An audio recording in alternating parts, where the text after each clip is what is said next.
श्वसन प्रकार क्रमांक 8 स्वाभाविक श्वसन प्रकार अष्टांग राजमार्गातली 8वी पायरी योग्य आनंद। आणि या ठिकाणी आपण या 8व्या पायरीचा अनुभव ब्रह्मानुभव अनुभव। याच्यामध्ये स्थितीमध्ये आपल्याला एक बदल करायचा होता। पायामध्ये 1 ते 1.5 फुटाचं अंतर घ्यायचं आपल्याला।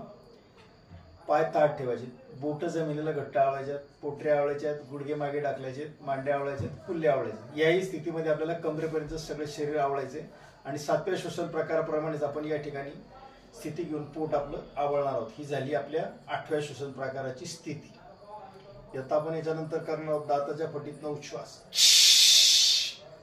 पूर्ण श्वास घ्यायचा आणि आत रोखून ठेवायचा।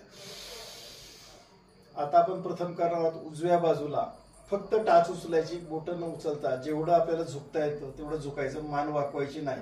उजव्या बाजूला आपण झुकलो, जेवढं आपल्याला खाली जाता येतं खाली जायचं, मान सरळ ठेवायची। त्याच गतीने पुन्हा उजव्या बाजूला यायचं, जेवढं खाली झुकता येतं टाच फक्त उचलायची। पुन्हा दुसऱ्यांदा उजवीकडे, जेवढं खाली जाता आलं तेवढं एक, त्याच गतीने पुन्हा दुसऱ्यांदा डावीकडे, पुन्हा तिसऱ्यांदा उजवीकडे, पुन्हा तिसऱ्यांदा डावीकडे। 1-1 सेकंद मध्ये थांबल्यासारखा अनुभव घ्यायचा आहे। सरळ उभं राहायचंय, दाताच्या फटीतनं उच्छ्वास करायचा, हलका श्वास घ्यायचा, संपूर्ण शरीर सैल सोडायचं। पहा, शरीराकडे पहा, श्वासाकडे पहा। शरीर गरम झालंय, श्वास जोरात चाललाय।